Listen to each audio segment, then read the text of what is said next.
learners, welcome back again in your social studies class. I hope आपने पिछला chapter अच्छे से रिवाइज किया हो। बच्चों, ये आपके लिए टिप है कि अगर आपको हिस्ट्री या एसएसटी आपको अच्छे से पढ़नी है, specially when I talk about history, तो आपको सारी चीजें शुरू से याद रखनी पड़ेंगी कि कैसे अर्ली ह्यूमंस हुए, उसके बाद कैसे पहली सभ्यता आई, इंडस वैली सिविलाइजेशन, और अब हम पढ़ेंगे आपका चैप्टर नंबर 4, दैट इज वैदिक एज। सो कैसे ये सीरीज कंटिन्यू हो रही है। अगर आप ये सीरीज को कंटिन्यूअस की सीरीज को अच्छे से पढ़ेंगे, आपको पता होगा पॉइंट टू पॉइंट, तब आपके लिए हिस्ट्री जो है वो बहुत ही ज्यादा इजी हो जाएगी और आप इसके टाइम पीरियड को अच्छे से रिकॉल कर पाएंगे। पहले हमने अर्ली ह्यूमंस के बारे में पढ़ा, फिर हमने स्टोन एज के बारे में पढ़ा, फिर हम न्यूलिथिक एज जहां मोस्ट ऑफ द डेवलपमेंट हो गए थे, फिर हमने पढ़ा इंडस वैली सिविलाइजेशन, लेकिन जो कि डिके हो गई थी, जिसका कारण आज तक हमें नहीं पता चला। और आज हम पढ़ेंगे वैदिक एज के बारे में। Now let's start. So what are the learning objectives of this chapter. आज हम पढ़ेंगे वैदिक पीरियड के बारे में और source of information about Vedas, life in the later Vedic age और social system. Some historians are in the opinion, कुछ historians ऐसे हैं जो इस opinion में हैं कि जो Aryans हैं who possibly spoke Sanskrit came from Central Asia। वो कहाँ से आए हैं Aryans? Central Asia से आए हैं, mainly the Kirghiz steppes of Russia and Eurasian region। They entered India through the northwestern side, ठीक है। The other group of Indo-Europeans originated from some region migrated to Europe। तो ऐसा माना जाता है कि कुछ लोग सेंट्रल एशिया से आए हैं, कुछ लोगों का ऐसा मानना है कि वो यूरोप से माइग्रेट करके आए हैं। Their mother language was the same, hence we notice many similarities between Latin, German। So ये जो सारी आपकी लैंग्वेज दी गई है उसमें बहुत सारी सिमिलैरिटीज है बच्चों। अनदर ग्रुप, और कुछ ऐसे हिस्टोरियंस हैं जो मानते हैं कि ये कहाँ से आए हैं, ये दे सेटल इन द पंजाब। ये आपके आर्यंस जो हैं believe that the Aryans may have been the descendants of the Harappans। ये हरप्पन्स के descendants यानी कि उनके जनरेशन, उनकी पीढ़ी के एक और आगे पीढ़ी जो अपकमिंग जनरेशन होती है उनके जनरेशन है, descendants है उनके। तो यहाँ बहुत सारे बच्चों कंक्लूजन है कि आर्यंस जो आए कहाँ से है, बहुत सारी बिलीव्स है। Then we have inside Satluj, Beas, Ravi, Chenam and Jhelum are the 5 tributaries of river Indus। They flow through Punjab, which means the land of 5 rivers। Then the world India is derived from। अब हम पढ़ेंगे जो world India है, जो हमारे देश का नाम है इंडिया, वो कहाँ से डिराइव हुआ, वो डिराइव हुआ है Indus. And the world Hindu is derive from Sindhu Indus. ठीक है, जो इंडिया है वो इंडस से हमें मिला है और जो वर्ल्ड हमारा हिंदू है वो हमें सिंधु यानी कि इंडस से ही मिला है। The country of Aryan was also called Aryavarta in later scriptures. Vedic period और source of information about Vedas. तो हमें वेदास से कैसे सोर्स ऑफ इंफॉर्मेशन पता चलता है वैदिक पीरियड के बारे में। तो ये पीरियड कब से स्टार्ट हुआ था बच्चों, ये पीरियड आपका स्टार्ट हुआ था 1500 BCE to about 600 BCE। It is known as Vedic period because the Vedas were composed during this period। इसी पीरियड में वेदास का कंपोजिशन हुआ था। ओल्डेस्ट वेदा आपकी ऋग्वेदा है जो कि 3500 ईयर अगो पहले कंपोज हुई थी। और भी 3 वेदास आपके आगे हैं जो कि सामवेद है, यजुर्वेद है और आपके अथर्ववेद है। ये बाद के बाद उनके आफ्टरवर्ड्स दे वर कंपोज। इसीलिए वैदिक एज जो है वो 2 पार्ट में डिवाइडेड है, the early Vedic age, then we have later Vedic age. Rigveda includes more than 1000 hymns. Rigveda में हिम्स होते हैं जिन्हें हम सुक्ता कहते हैं, यानी उसे हम वेल सेड भी कह सकते हैं। ये हिम्स जो होते हैं वो प्रेज करते हैं वेरियस गॉड्स को। And these hymns were composed bye, ये जो हिम्स है वो ऋषि द्वारा कंपोज किए गए हैं। प्रीस्ट जो है वो स्टूडेंट को टॉट करते हैं कि अपनी वो मेमोरीज को कैसे रिराइट करें। Each syllable word and sentence को पढ़ाते हैं bit by bit with great care. Rigveda जो है वो ओल्डेस्ट टेक्स्ट है संस्कृत का और any other language in Indo European family of language, and it was composed between 1500 BCE to 1000 BCE। Then Rigveda जो है वो एक recited है and harder than the read। It was written down several centuries after it was composed and printed less than 200 years ago। Now life in early वैदिक period, early वैदिक period में life कैसी होती थी बच्चों, आइए चलिए पढ़ते हैं। फ्रॉम द वैदिक लिटरेचर, वैदिक लिटरेचर से हम ये आइडिया लगा सकते हैं कि अर्ली वैदिक लाइफ जो कैसी होती थी। सबसे पहले हम पढ़ते हैं उनकी रिलीजियस लाइफ। उनकी रिलीजियस लाइफ कैसी होती थी बच्चों। The main object of the worship were, उनकी वर्शिप किसी sorry the main object of worship were devas, derived from the Latin word deus meaning singing, shining ones. The gods of early Vedic age were the mostly male. Early Vedic as के जो भी भगवान थे वो ज्यादातर बच्चों male ही थे and were mainly connected with sky, जैसे कि Aryan worship various forces of nature because they wanted protection from the natural disasters. Aryan जो है वो प्रकृति की पूजा करते थे क्योंकि उनका ये मानना था कि अगर हम प्रकृति की पूजा करेंगे तो हम बहुत सारे नेचुरल डिजास्टर्स से जो बच पाएंगे। तो कुछ इंपॉर्टेंस आपके थे इंद्र, जिनको हम वॉरियर ऑफ गॉड माना जाता है। देन वी हैव अग्नि, वरुण, पृथ्वी, अदिति, उषा, आर्यनानी। तो ये सारे जो बच्चों भगवान है ये सारे प्रकृति के भगवान है। तो जो आपके वैदिक एज के लोग हुआ करते थे उनका मानना यह था कि जब हम प्रकृति की पूजा करेंगे तो प्रकृति कभी भी हमारे ऊपर अपना प्रकोप नहीं दिखाएगी। So they believe in praying the nature. However neither temples nor image worship was prevalent. So उस समय बच्चों मूर्ति पूजा और कोई भी टेम्पल नहीं थी। किस समय? वैदिक एज के time. The Aryans had made no temple nor had they made any idols. They chanted hymns, वो सिर्फ मंत्र पढ़ते थे और वर्शिप को परफॉर्म करते थे। वो डेली यज्ञास करते थे और to sacrifice to please their God so that they might bestow blessing of them. Then how their social life उनकी बहुत ही ज्यादा सिंपल थी। वो विलेज में रहते थे, वहां बहुत सारी फैमिली रहती थी। हेड ऑफ द फैमिली को क्या बोलते थे? गृहपति बोलते थे। उनकी फैमिली जो थी वो पैट्रियार्कल थी और we can say that eldest male member जो है वो फैमिली का हेड हुआ करता था। वो एक्सरसाइज करते थे पूरी अथॉरिटी पे, वो पूरा अथॉरिटेटिव अपना रखते थे पूरी फैमिली पे। और मैरिज के बाद जो सन और ग्रैंडसन होते थे वो उसी फैमिली में साथ में रहते थे। इसका मतलब पहले के लोग जॉइंट फैमिली में रहते थे। आर्यंस जो है वो ट्राइब्स में रहते थे, संस्कृत उनकी भाषा थी। इन द ऋग वैदिक पीरियड जो वुमेन है वो बहुत ही ज्यादा रिस्पेक्टेबल पोजीशन को एंजॉय करती थी, उनकी बहुत ही ज्यादा सम्मान होता था, उनका बहुत ही ज्यादा आदर होता था। वो उनको अच्छी एजुकेशन मिलती थी और वहां कोई भी पर्दा सिस्टम नहीं था, चाइल्ड मैरिज भी बिल्कुल भी नहीं थी। वैदिक एज में विडोज जो है जो विधवा हो जाती थी उनको अलाउ था कि वो दोबारा शादी कर सकती हैं। कोई भी ऐसा फंक्शन नहीं था जो बिना औरतों के कंप्लीट होता था। मेन के साथ सभी पूजा में उनका बैठना जरूरी होता था। जो सोसाइटी है वो तीन classes the society was mainly divided into 4 classes, that is Brahmins, Kshatriya, Vaishyas and Shudras. तो जो सोसाइटी है वो 4 क्लासेस में डिवाइड हो गई थी बच्चों। This classification was based on their work not on their birth. ये क्लासिफिकेशन उनके कार्य पे डिपेंड था, ना कि उनके जन्म पे डिपेंड था। ब्राह्मण जो सबसे उच्च माने जाते थे, जो कि पुजारी हुआ करते थे, शिक्षक हुआ करते थे। क्षत्रिय रूल्स करते थे, वो सबको प्रोटेक्ट करते थे। वैश्यास आपके फार्मर्स होते थे, ट्रेडर्स होते थे, मनी लैंडर्स होते थे।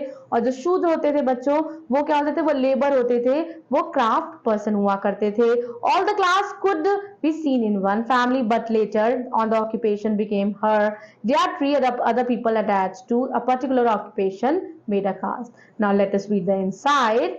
The occupation in the earlier Vedic age period was not hereditary. Within one family, all varnas could be found, but later on the occupation became hereditary. The people associated with some occupations came to be known as jatis. Now, how is their economical life? कैसे वो अपने जीवन को बिताते थे, कैसे उनका economic situation life का था, इकोनॉमिक स्टैंडर्ड था। The Vedic economy was based on pastoralism and agriculture. So खेती से ही उनकी जो है आमदनी होती थी बच्चों।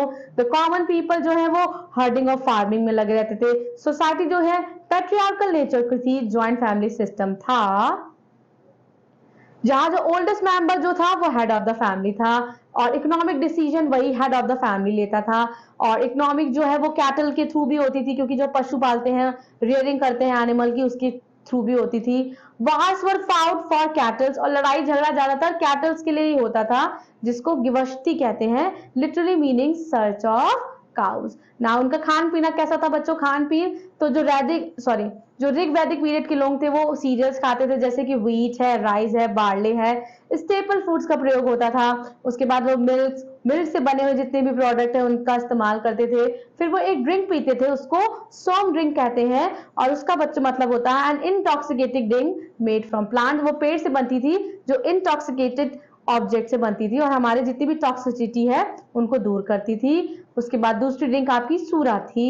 But such people were not praised by the society because in case an ugly behavior of the people. Then we have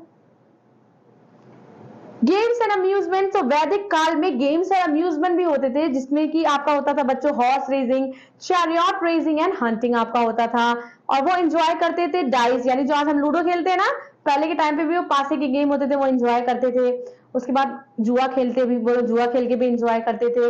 however उसको गलत माना जाता था। दे प्लेड म्यूजिक इंस्ट्रूमेंट, वो बजाते थे। और जैसे कि आपके वीणा है, फ्लूट है, ड्रम है, ये सारे म्यूजिक इंस्ट्रूमेंट्स वो प्ले करते थे अपने अम्यूजमेंट के लिए। Then how is their political life? उनकी पॉलिटिकल लाइफ बच्चों lived in a region called Sapta Sindhu, modern Haryana and undivided Punjab. It was watered by 7 rivers, और इस समय ये 7 रिवर्स द्वारा वाटर की जाती थी। Indus, Jhelum, Chenab, Ravi, Beas, Sutlej and Shravasti. The Shravasti has dried up since. Shravasti जो है वो अब तक सूख गई है, आज के टाइम पे वो सूख गई है। Now tribal division कैसे होता था? Here you can see a chariot could be used in war and peace. In the picture given below, chariot का इस्तेमाल होता था। In the early Vedic period, the Aryan were divided into tribal groups. The tribes was called Jana and Vish. The tribes were cattle breeders. All other male members जो होते थे, which took part in wars, was called Givasti, literally meaning search of cow. तो इसी तरह से उनकी political life थी। Another people were Rajan, the tribal chief of the tribal chief was called, Rajan को ट्राइबल चीफ बोला जाता था। वो क्या करता था? वो मेंटेन करता था लॉ एंड ऑर्डर को, और जितने भी काम थे उसके वो सारे आपको दिए गए हैं कि कैसे उसकी समिति होती थी, उसकी सभा होती थी, और कैसे राजन जो है वो बनता था। Now life in the later Vedic period. अभी तक हम पढ़ रहे थे अभी हम पढ़ रहे थे वैदिक पीरियड, अब हम पढ़ रहे हैं लेटर वैदिक पीरियड। जैसे जैसे वैदिक पीरियड आगे बढ़ता रहा, अब लोगों की लाइफ कैसे थी? This period extend from 1000 BCE to 600 BCE। इस टाइम पे क्या था बच्चों? By this time some Aryan tribe had move from सब Sindhu region to upper Ganga valley. अब सब सिंधु से वो अपर गंगा वैली पे आ गए और उसके एडजेंसेंट रीजन पे आ गए। During this period many changes took place. The Aryans learn. इस समय बच्चों अभी तक हम जितने भी प्रीवियस टॉपिक पढ़ रहे थे उसमें कॉपर हमने पढ़ा, गोल्ड पढ़ा, लेकिन इस टाइम पे खोज होती है लेटर वैदिक एज पे आयरन की, यानी कि लोहे की। It mark the beginning of iron age in India.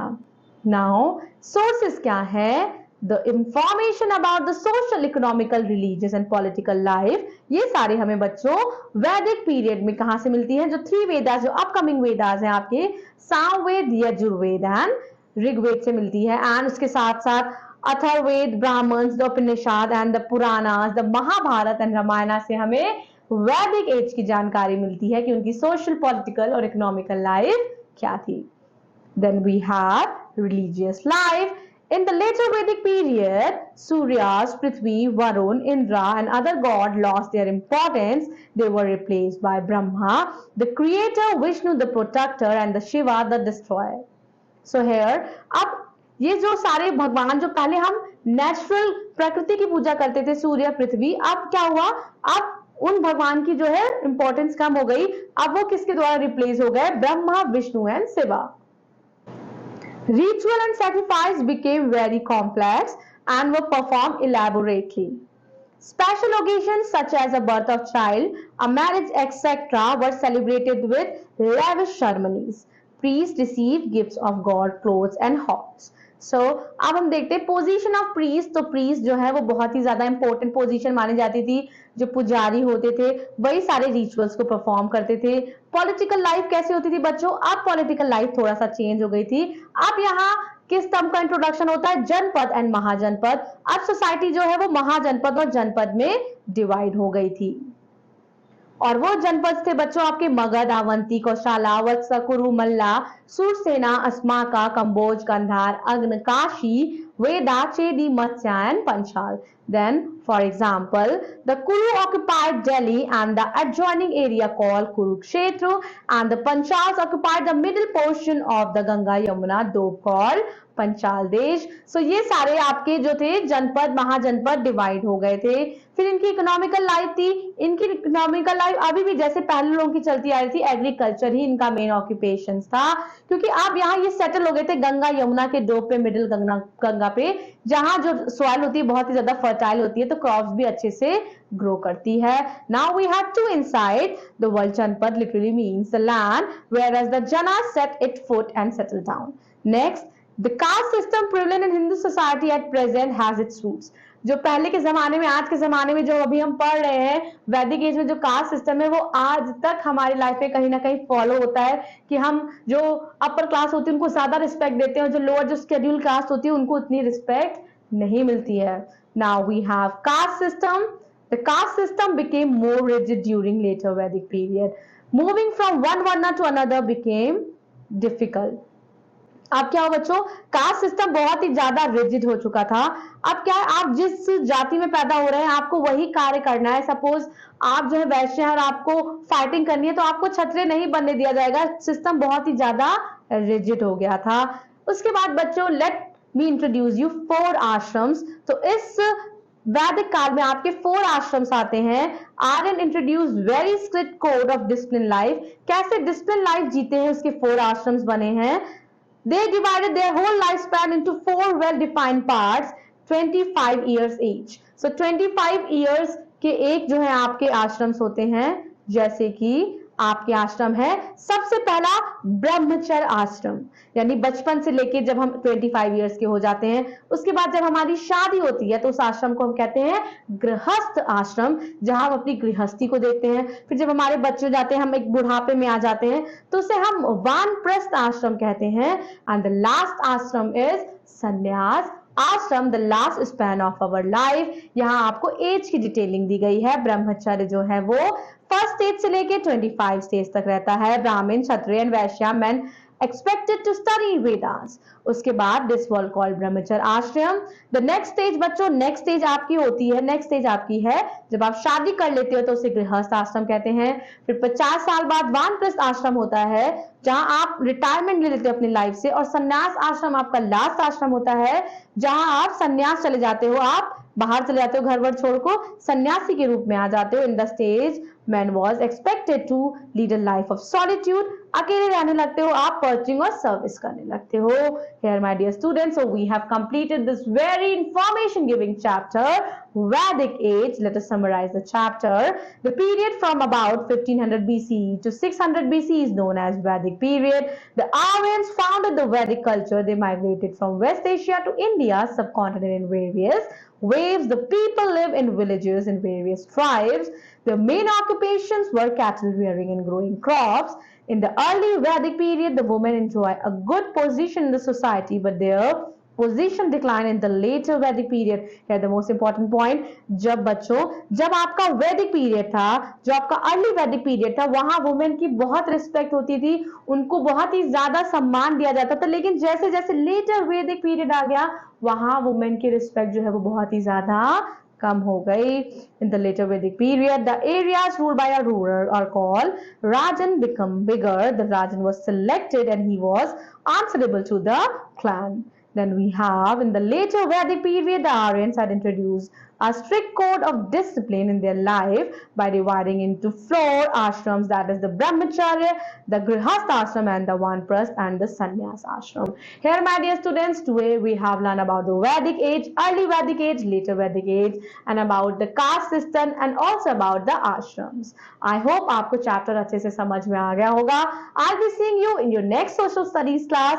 Till then, keep learning, keep exploring and take care of yourself. Thank you so much. Bye-bye.